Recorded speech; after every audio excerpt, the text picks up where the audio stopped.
wasn't called that, but it may as well have been, aka one of the city's best and brightest divorce attorneys. And still single, ladies. I tend to get pegged on sight as the cheeky upstart, the good-time Brit. I find it useful to let people make a call and then, boom, I crush those assumptions with a quote from Rilke or the like. No flies on me. Back in our orbit, Trinity places a tray of glasses with a finger of whiskey in each on the table. "The first thing you want to do is check the color," she says. "Turn your tasting chart over to the blank side and hold the whiskey against it. You could be looking at pale gold, straw, amber." "Piss," I interject, because apparently I have verbal diarrhea. Everyone glares at me, so I class it up with its scientific term. Sorry, urine. Trinity's lovely dark eyes narrow ever so slightly, and she announces, "That's not a standardized color." "Sorry, we can't take him anywhere." So says James, the groom-to-be, though he's barely containing his laughter. "How'd you get to be a whiskey expert, Trinity?" I ask her, needing to establish a connection. "Years of training. Next, you'll want to assess its clarity and viscosity." Summarily dismissed, I follow the instructions. Of course, I have an opinion on everything. My so-called friends should tell me to shut up, but it's like a fire hydrant of inanity has been wrenched open, and I'm incapable of closing it. Here's how I fill out the sheet, accompanying commentary for free. Appearance, still going with urine, because I started off so well. Nose, engine oil with hints of vanilla and cabbage. Sure, why not? Palate, umami. I don't know if this is correct, but I like saying the word. Say it with me, kids. Umami. I suspect this is all rubbish, because one of the flavor profiles is Band-Aids. I mean, that can't be right. What the hell are we doing drinking booze that tastes like Band-Aids? Not that this particular whiskey does, I think, but now that I try again, I'm getting a medicinal flavor I didn't notice before. How is that supposed to be appealing? No one says wine tastes like sticking plasters. Sticking plasters, Max interjects with a raised eyebrow.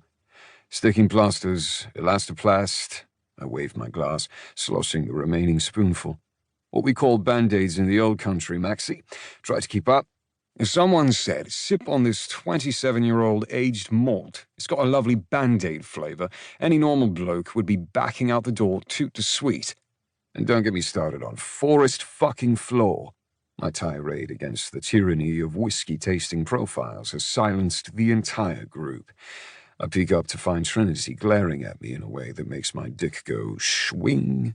Tell the truth, love. It's all a load of cobblers, isn't it? She weighs me for a moment, and clearly finds me wanting in every way.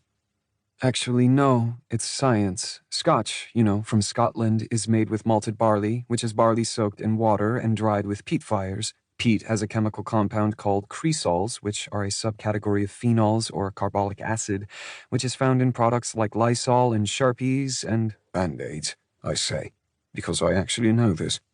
"Band-Aids," she affirms, clearly not pleased with how I needed to get the last word in there. I'm being an asshole, but I can't help it. I'm a sucker for competence porn, and this, along with her self-assured beauty, makes me nervous. Rather ridiculous, because nothing makes me nervous. "I'll get the next round in, gentlemen," she says, with emphasis on gentlemen, to indicate I'm most definitely excluded. "Drink plenty of water." With Trinity out of earshot, Max turns to me with palms up. If you're trying to impress her, you are fucking up royally. You think? My gaze follows her to the bar. She's doing a fine impression of ignoring me, the little minx.